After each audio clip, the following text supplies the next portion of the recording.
¿Qué onda? ¿Cómo estás? Qué bueno que llegaste a ese recurso de Horizonte. Y oye, si tú consumes regularmente contenido de Horizonte, quiero hacerte una invitación. El 5, 6 y 7 de agosto vamos a hacer nuestro evento más grande, se llama Movimiento. Queremos meter unos 1000 chavos aquí en nuestro auditorio, pero necesitamos comprar un aire acondicionado. Entonces, si quisieras aportar tu granito de arena para eso, puedes ir a gofundme.com/Horizonte. Y si Horizonte ha sido de bendición para ti, esta es tu oportunidad para ser de bendición para Horizonte. Dios te bendiga y disfruta este contenido.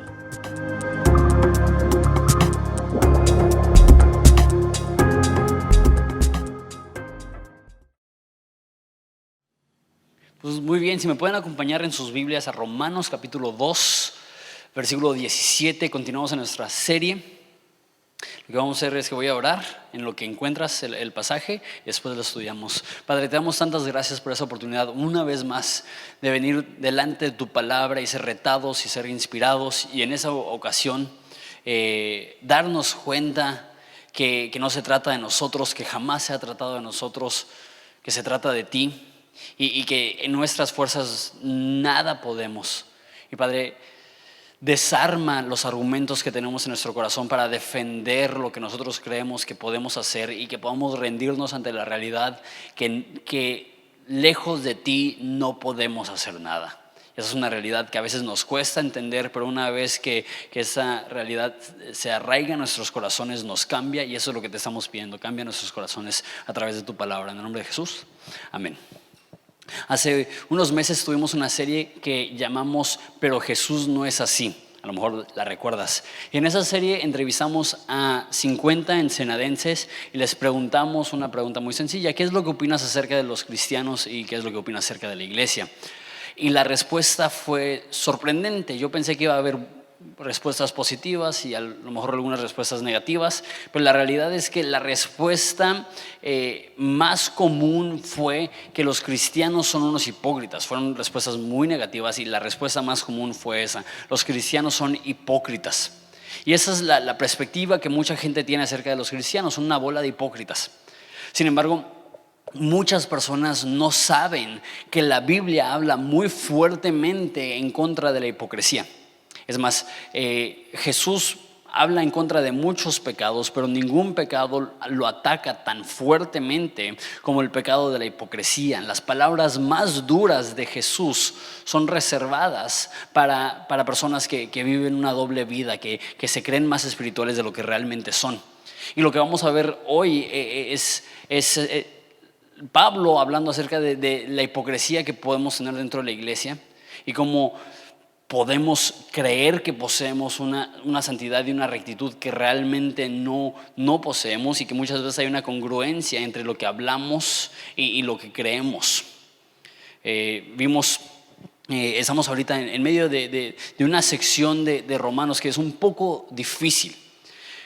Pablo pasa 2 capítulos enteros, la segunda mitad del capítulo 1, todo el capítulo 2 y la primera mitad del capítulo 3, hablando acerca de la ira de Dios y que cada ser humano merece la ira de Dios. Y dije hace unas semanas que este no es un tema muy común, o que muchas iglesias lo hablan, pero yo tengo la mentalidad que si está en la Biblia y si Dios lo habló, es porque necesitamos entenderlo y necesitamos escucharlo.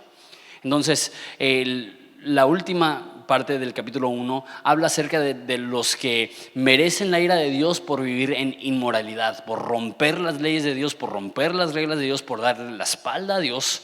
Ellos merecen la ira de Dios. Sin embargo, la segunda parte de eso es lo que vemos en capítulo 2, que mi papá lo habló en la semana que él predicó, que es que los que juzgan también son dignos de la ira de Dios, porque cuando juzgas a las demás personas estás creyendo superior a ellos. Es una epidemia hoy en día que tantas personas se creen mejores, ¿sí? Y no solamente estoy hablando de religiosos, eso lo vamos a ver hoy, sino que Pablo condena a los que son morales, a los que son buenas personas, a los que siguen las reglas, a los que intentan portarse bien, y los juzgan no por su conducta, los juzga por su actitud. Que aunque a lo mejor tengan una conducta recta, su actitud es deplorable, es orgullosa. Y por su actitud de orgullo, la Biblia dice que Dios resiste al orgulloso, que ellos también merecen la ira de Dios. Hoy vamos a ver cómo los religiosos también merecen la ira de Dios. Y como dije, sé que no es un tema súper bonito o agradable, Sin embargo, es un tema súper necesario y si me acompañas hasta el final del mensaje vas a ver por qué te conviene saber que por tu propio esfuerzo eres incapaz de ganarte la salvación o de ganarte el amor de Dios, que lo único que podemos producir a través de nuestro esfuerzo es la ira de Dios. Y sé que eso se escucha terrible, pero realmente es una verdad liberadora. Empezamos en versículo 17, dice así: He aquí, tú que tienes el sobrenombre de judío y te apoyas en la ley y te glorías en Dios. Entonces aquí le está hablando específicamente a judíos que creen que por ser judíos tienen una entrada con Dios. Eso era muy común. Mucha gente creía que por el simple hecho de ser judíos que ya tenían garantizado el acceso al cielo. De hecho, había un rabino durante los tiempos de Jesús que él decía que Abraham se paraba en las puertas del infierno para asegurarse que ningún judío fuera al infierno. Había personas que creían que solo por ser judíos iban a ir al cielo. Jesús habla a esas personas. De hecho, Juan el Bautista, que dice que hay personas que creen que por ser descendientes de Abraham que no necesitan arrepentirse. Pero la Biblia dice no, todos necesitan arrepentirse, no importa su trasfondo, no importa quiénes son sus papás, no importa su nacionalidad, todos necesitan arrepentirse y creer en Jesús. Y ahora, a lo mejor tú dices, no, pues yo no soy judío, eso no aplica a mí. La realidad es que muchos cristianos tienen la misma actitud, que creen que porque van a la iglesia o porque leen la Biblia o porque tienen algún conocimiento bíblico o porque sus papás son cristianos, que ellos de alguna forma tienen garantizada la entrada al cielo. Vamos a hablar de los judíos, pero vamos a aplicarlo también a la iglesia cristiana. Versículo 18. Y conoces su voluntad e instruido por la ley apruebas lo mejor y confías que eres guía de los ciegos, luz de los que están en tinieblas, instructor de los indoctos, maestro de niños, que tienes en la ley la forma de la ciencia y de la verdad. Entonces está hablando de esas personas que se creen súper sabios, que se creen maestro de los indoctos. Otras traducciones dicen maestro de los tontos, maestros de los que no saben nada. Instructor para los niños, o como dice, guía para los ciegos, maestro de los niños. Que hay muchas personas que se creen súper conocedores, que se creen súper cristianotes e inteligentes, y es una actitud de orgullo. Se creen instructores, se creen muy maduros. Y lo que va a decir en un segundo es que esas personas, no por conocer la Biblia y no por ser cristianos significa, o llamarse cristianos, realmente son cristianos, realmente son salvos. Es muy interesante, porque normalmente decimos, no, pues, ¿cómo sabes si alguien es cristiano? Pues, ¿cuánto participa en la iglesia? Y los super cristianos son los que siempre están sirviendo, los que siempre están enseñando. Pues eso está diciendo que puede ser instructor de niños. Dios no quiera. Pero es posible que aún personas en ministerios infantiles, aún personas que enseñan en institutos bíblicos, aún pastores mismos pueden creer que son cristianos cuando realmente no lo son. Y continúa y dice, tú pues que enseñas a otro, no te enseñas a ti mismo. Ese es el problema. El problema no es enseñar. El problema es que tú que enseñas a otro, no te enseñas a ti mismo. Tú que predicas que no se ha de hurtar, ¿hurtas? Tú que dices que no se ha de adulterar, ¿adulteras? Tú que abominas ídolos, ¿cometes sacrilegio? Entonces aquí está hablando de aquellas personas que se creen súper cristianotres y súper inteligentes y que pasan todo su tiempo diciéndole a las demás personas cómo deben de vivir y qué es lo que deben de hacer, y tú no puedes hacer esto, y tú no puedes hacer esto, y tú no puedes hacer esto. Y creen que porque conocen mucho de la Biblia, que están bien con Dios. Puedes conocer mucho de la Biblia y aún así no ser cristiano. Tengo un amigo que cuando vivía en Inglaterra, su hobby, su pasatiempo, su pasión era debatir religión. Entonces él dedicaba todo su tiempo a estudiar teología, ya sea teología cristiana, teología musulmana o teología de alguna otra religión. Y él esperaba a ver cuál era tu religión que profesabas para darte la contra. Entonces, si tú eras cristiano, él te debatía en base a principios musulmanes. Y si eras musulmán, él te debatía en principios bíblicos. El caso no era lo que creía. De hecho, él era agnóstico. Él creía que Dios existe, pero que no hay forma de descifrar quién es. Él no creía en la Biblia, él no creía en el Corán. Simplemente lo que a él le gustaba era el debate. Era el ser más inteligente que las demás personas. Y esta persona conoce más de la Biblia que casi cualquier persona que conozco, mucho más que yo. Como inclusive yo siendo pastor, él sabe más de la Biblia que yo. Pero no por saber de la Biblia tiene una relación con Jesús. Y hay personas que se creen maestros de las demás personas. Y dice que enseñan, haz esto, y ellos no lo hacen. La forma que Jesús lo dijo, hablando de los fariseos, es que ponen un peso sobre los hombros de las demás personas que no están dispuestos a levantar con un solo dedo. Conozco pastores que son súper estrictos con su gente. He escuchado una prédica de una persona que dijo: a mí me gusta mascar chicle, pero si me compro un chicle son 10 pesos que pudiera estar utilizando en misiones, entonces no compro chicles. Diciendo a la gente, prácticamente si tú te compras una coca o si tú te compras un chicle, estás malgastando el dinero que pudieras estar usando en las misiones, estás mal. Entonces las personas obviamente súper mortificadas porque no quieren desobedecer a Dios. Y no quiero juzgar las intenciones de ese pastor, pero me pregunto si eso lo aplica a cada área de su vida.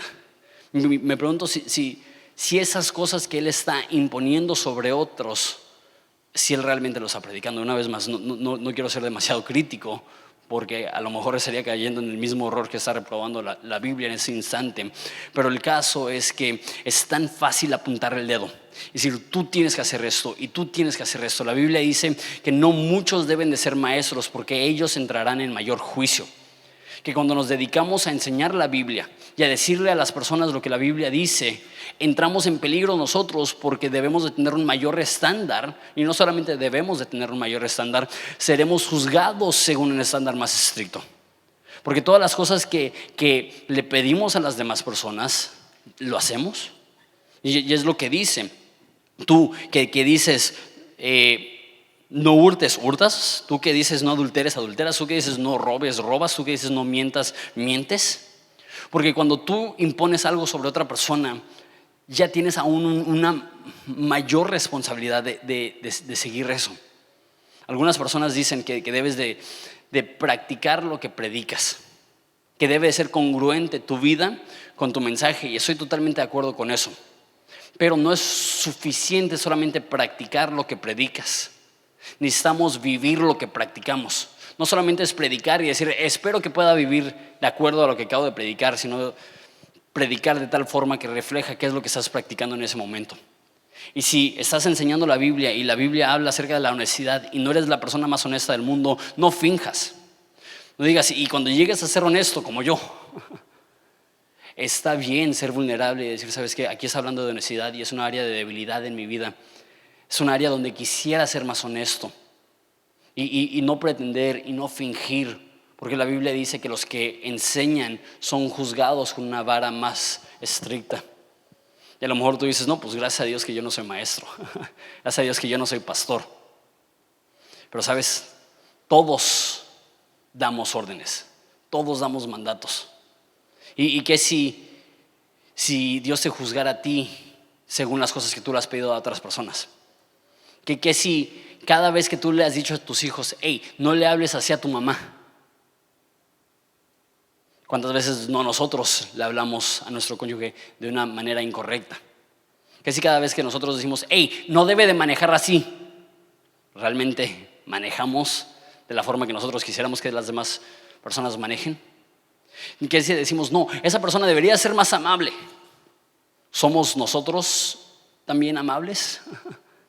Porque esa es la realidad, la difícil realidad, que Dios no necesitaría la ley de la Biblia para juzgarnos. Vamos a decir que tú dices: es injusto que Dios me juzgue según una ley que no conozco bien porque no he leído la Biblia. A lo mejor tú no eres cristiano y eso es lo que crees. Si no he leído la Biblia, ¿cómo Dios me va a juzgar a mí por algo que ni siquiera sé? Vamos a decir que Dios no juzgará según la Biblia. Vamos a decir que Dios juzga según tus reglas. Cada vez que tú dices: esta persona debería de, vamos a decir que eso se escribe en una lista, y cuando llegas al cielo un día vas a ser juzgado por esa lista. Cada vez que dijiste: esa persona debería de ser más amable, esa persona debería de ser más paciente, esa persona debería de ser más cariñosa, esa persona debería ser más honesta, esa persona debería ser más justa, y se lo imponemos a las demás personas. ¿Y nosotros? Y nada más, let's be real, vamos a ser súper francos. ¿Cuántos de nosotros no escribimos cosas en Facebook quejándonos de injusticia y de corrupción y accedemos a dar mordidas? ¿Cuántos de nosotros nos quejamos acerca de la imposición de reglas cuando nosotros andamos imponiendo un chorro de reglas? ¿Cuántos de nosotros no nos quejamos de que personas en autoridad no siguen la ley cuando nosotros no hacemos el esfuerzo para seguir la ley? Tú dices, Jonathan, pues eso me hace sentir mal. El plan no es hacerte sentir mal. El plan es darte cuenta que por nuestro propio esfuerzo todos quedamos súper cortos. Si fuera por nuestro propio esfuerzo, nadie es lo suficientemente bueno. Y dice, versículo 23, tú que te jactas de la ley, con infracción de la ley deshonras a Dios. Dice que hay personas que se jactan, que son orgullosos de lo mucho que saben de la Biblia. ¿Sabes? Las personas que están en mayor peligro de caer en hipocresía son los que creen que saben mucho. Particularmente hablando de ser hipercríticos y de juzgar a todas las personas que más veo que critican y que no tienen gracia ni paciencia, son muchas de las personas que dicen que tienen sana doctrina, o las personas que dicen que son cristianos bíblicos, asumiendo con eso que todos los demás son cristianos no bíblicos. Y yo soy totalmente a favor de la sana doctrina y yo soy totalmente a favor de ser bíblicos, pero muchas veces cuando te llamas eso, yo soy sano, yo soy bíblico, lo que estás diciendo, yo me jacto en todo lo que sea acerca de la Biblia, todo lo que sea acerca de teología, todo lo que sea acerca de doctrina. ¿Sabes lo que dice la Biblia? El que piense estar firme, que tenga cuidado que no caiga. Si tú te crees súper maduro por lo que crees, ten cuidado, porque si lo que crees no es congruente con lo que vives, eso se llama hipocresía. Y eso es lo que está diciendo, tú que te jactas de la ley. Por como está escrito, el nombre de Dios es blasfemado entre los gentiles por causa de ustedes. Necesitamos saber que la hipocresía no solamente te afecta a ti, afecta a la iglesia. Como cuando vivimos una doble vida, no solamente nos afecta a nosotros, afecta la percepción que tienen. Aquí dice gentiles, pero hablando en el aspecto más amplio, los no creyentes, los no cristianos, ellos blasfeman a Dios. ¿Qué significa eso? Dios no existe. ¿Por qué? Mira cómo viven los cristianos, mira cómo son de doble cara, mira cómo son de hipócritas. Dios es blasfemado por la vida de un cristianismo incongruente. Y muchas veces creemos que son los que viven en inmoralidad que le hacen más daño a la iglesia. Sí le hace daño a la iglesia que la gente viva en inmoralidad. Sí le hace daño a la iglesia que alguien esté cometiendo adulterio o que sea mentiroso. Pero ¿sabes qué hace más daño? Que alguien se proclame, yo soy cristiano, yo soy seguidor de Jesús. Y saliendo de las cuatro paredes de la iglesia se comporta como alguien que no es cristiano. Déjalo de esa forma. Si estás batallando, sé honesto. Sabes que me interesan las cosas de Dios y quiero conocer más de Dios, pero la verdad le estoy echando ganas, pero todavía no siento que mi vida ha sido transformada y que todavía entiendo bien lo que significa el cristianismo y la gracia de Dios. Mejor eso a sí, yo soy cristiano, y ponerte playeras que dicen Jesús y una gorra que tiene un pescado y calcomanías a tu carro, cuando realmente no tienes la intención de vivir como Dios pide a través de la Biblia que se viva. Y después los próximos cuantos versículos son un poco confusos, pero los explicamos y primero Dios no va a ser tan complicado. Dice, pues en verdad la circuncisión aprovecha si guardas la ley, pero si eres transgresor de la ley, tu circuncisión viene a ser incircuncisión. Tú dices, ¿what? ¿Qué significa eso? No voy a explicar circuncisión, existe Google, voy a checarlo en internet si no sabes qué es eso. Pero bueno, los judíos se circuncidaban y Dios les pidió que hicieran eso para diferenciarse entre cualquier otra nación. Era una muestra física, evidente, obvia, clara, que tú eras parte del pueblo de Dios. Podías ver, ¿quiénes son los que son parte del pueblo de Dios? Los que están circuncidados. Entonces podías ver, ese hombre no está circuncidado, no es parte del pueblo de Dios. Ese hombre sí está circuncidado, sí es parte del pueblo de Dios. Y lo que está diciendo es que es una muestra externa física de ser pueblo de Dios. Pero como dije al principio, no por ser judío significa que eres salvo. Y no por llamarte cristiano significa que eres salvo. Entonces para el judío lo que está diciendo es, no es suficiente que tengas una prueba externa, física, que eres un seguidor de Dios, si no sigues la ley. Lo vuelvo a leer. La circuncisión aprovecha si guardas la ley. Si tú estás exteriormente diciendo, yo soy judío, yo sigo la ley, y si sigues la ley, súper, pero si no sigues la ley, entonces lo que está diciendo es, ¿qué importa? Pues, en versículo 26, si pues el incircunciso guardare las ordenanzas de la ley, no será tenida su incircuncisión como circuncisión, y el que físicamente es incircunciso, pero guarda perfectamente la ley, te condenará a ti con la letra de la ley y con la circuncisión, que eres transgresor de la ley. Entonces, una vez más, lo que está diciendo de la circuncisión es que es una muestra externa, como lo que dije, de ser súper vocal. Yo soy bien cristiano, y enfatizarlo, yo soy bien cristiano, pero luego no vives como cristiano. Está diciendo, hay personas que no son circuncisos, y lo dice de manera teórica. No está diciendo que los que no son judíos pueden seguir la ley, pero lo que está diciendo que sí, alguien que no se ha circuncidado físicamente sigue mejor la Biblia que alguien que sí se ha circuncidado. ¿Quién va a ser mejor? Y Pablo dice, no por ser circuncidado físicamente estás bien. Y que si alguien que no es circunciso sigue la ley. Déjalo, digo de una forma más aplicable al cristiano.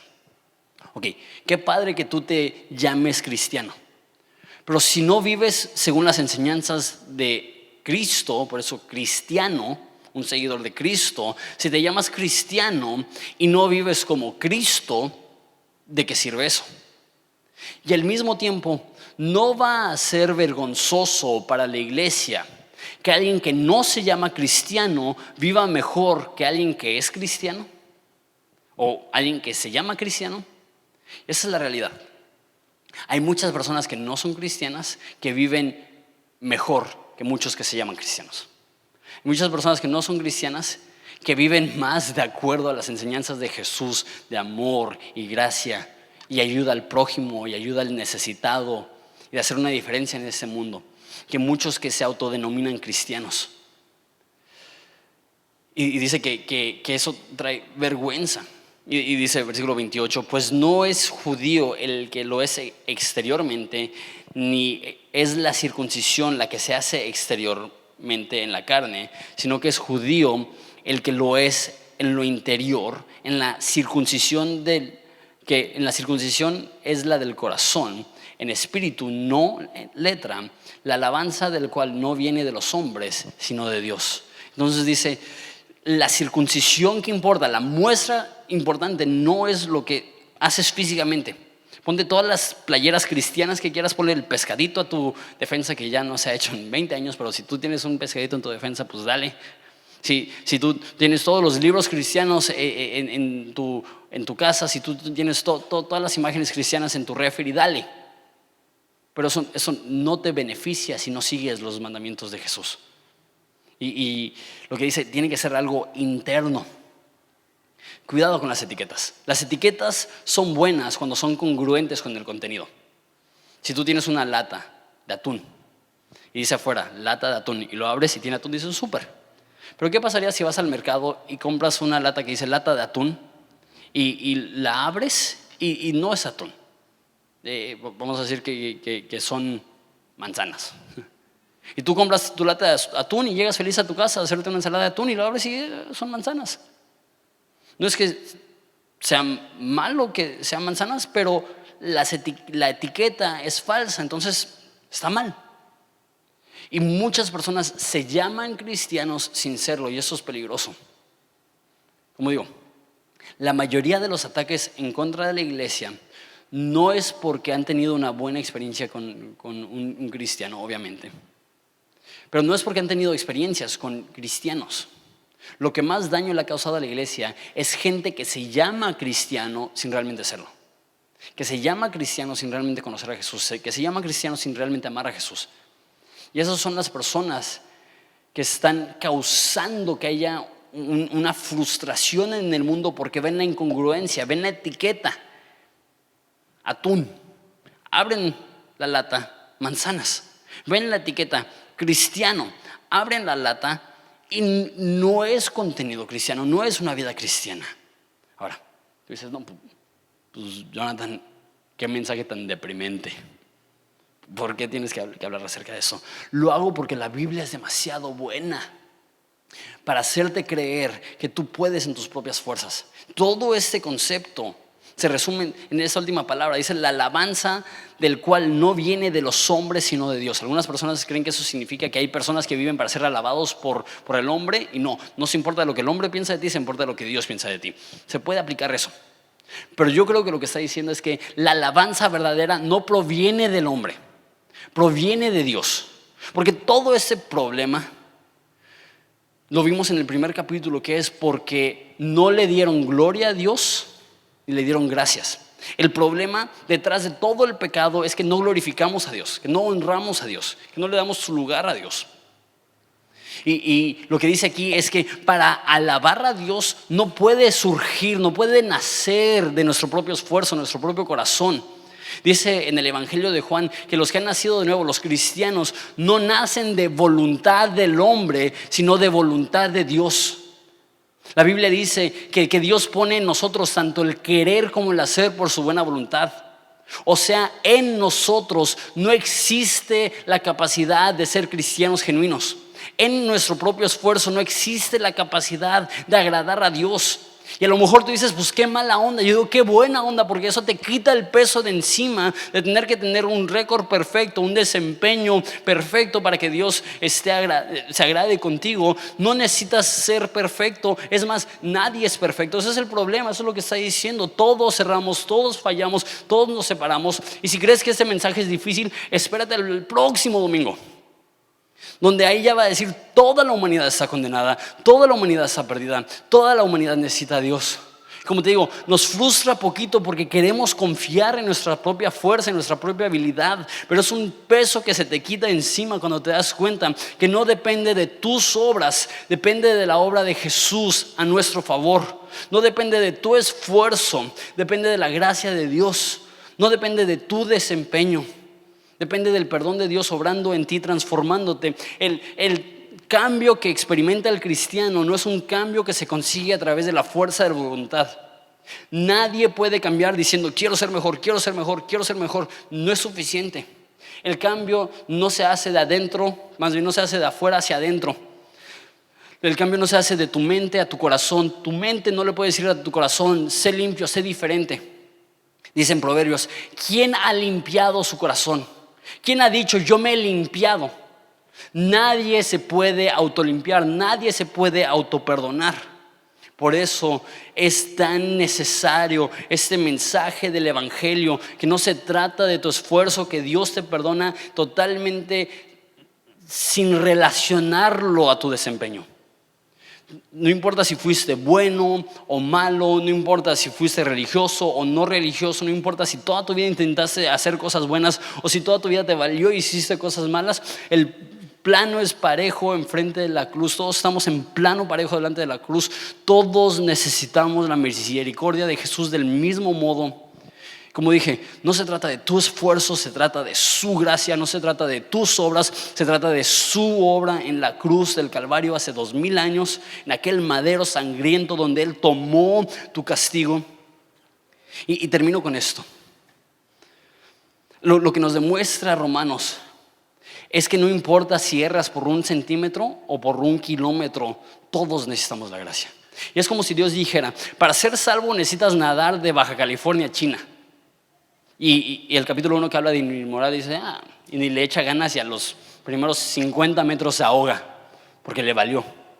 Y después el moral es la persona que dice, ¿sabes qué? Le voy a echar ganas, intenta y avanza unos cuantos kilómetros, pero se le acaba la fuerza y se ahoga. Y ahorita estamos viendo el religioso, la persona que realmente conoce la Biblia, la persona que realmente sabe un chorro. A lo mejor es como la persona que se entrena meses para poder intentar hacerlo y nada 20 kilómetros, pero después de 20 kilómetros se ahoga. Realmente si viéramos un mapa del mundo, los tres se verían igual. Los tres están igual de separados, los tres están igual de perdidos. No importa si te pierdes nadando 1 metro, 10 metros, 1 kilómetro, 2 kilómetros. A los ojos de Dios todos estamos perdidos. Y Él nos ve con compasión diciendo, no puedes solo. Y el hecho que no puedes solo y el hecho que jamás va a ser suficiente tu esfuerzo no debería de agüitarnos, debería de llenarnos de esperanza. Gloria a Dios que no depende de mí. El orgulloso dice, si dependiera de mí, pues bien, le doy, yo puedo. Pero la persona humilde se da cuenta que yo jamás podría por mis propias fuerzas hacer lo correcto. Por eso necesito depender de Jesús. Por eso necesito descansar en Jesús.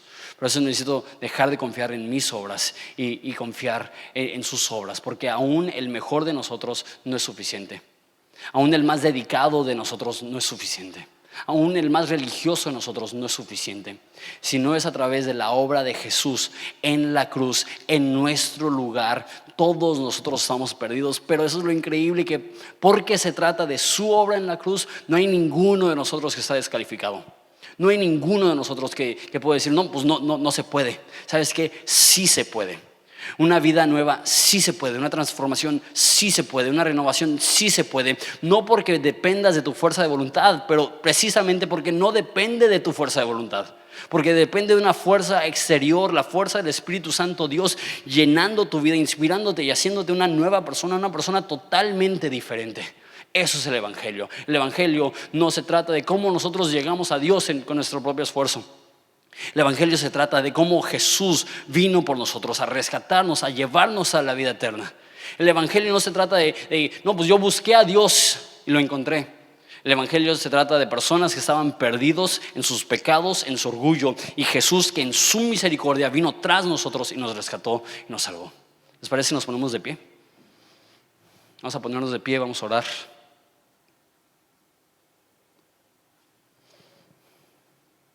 No sé tú, necesitamos ser recordados esto. Necesitamos recordar que solos no podemos, porque es tan fácil desarrollar una actitud de superioridad que creemos que de alguna forma hemos alcanzado. Pablo mismo dijo, no es que ya haya alcanzado o que ya sea perfecto, pero una cosa hago. Olvidando todo lo que atrás, prosigo a la meta del supremo llamamiento en Jesús y busco agarrarme de aquel que me agarró a mí. Se nos olvida que ninguno de nosotros nos hemos ganado nuestra salvación y no hemos mantenido nuestra salvación. Todo ha sido un regalo de la gracia de Jesús, que así como se ofreció gratuitamente a nosotros, así se ha ofrecido gratuitamente a cualquier persona que está dispuesto a confiar en Jesús, a ser transformado por Jesús. Oremos. Padre, te doy tantas gracias por ese mensaje que de un lado nos abre los ojos de una forma un poco abrupta. Es un poco difícil ser recordados que realmente no la armamos, que realmente no somos suficientes. Pero al mismo tiempo esa verdad libera nuestro corazón y nos llena de gozo y esperanza, porque sabemos nadie es suficiente. Y para estas cosas, ¿quién es suficiente? Dice Pablo, nadie. Por eso podemos confiar en una fuente inagotable de transformación, perdón y esperanza que se llama una relación con Jesús. Padre, te pido que cualquier persona que está aquí, que hoy mismo pueda experimentar esa transformación, ese perdón, esa vida nueva que solamente tú puedes dar. Padre, te damos tantas gracias por este libro que nos nutre espiritualmente, que es comida en nuestra alma, que sacia nuestra sed de conocerte. Te doy gracias por esta iglesia. Sigue haciendo una obra en medio de nosotros. Te agradecemos. Es en el nombre de tu Hijo precioso que pedimos esto. Amén.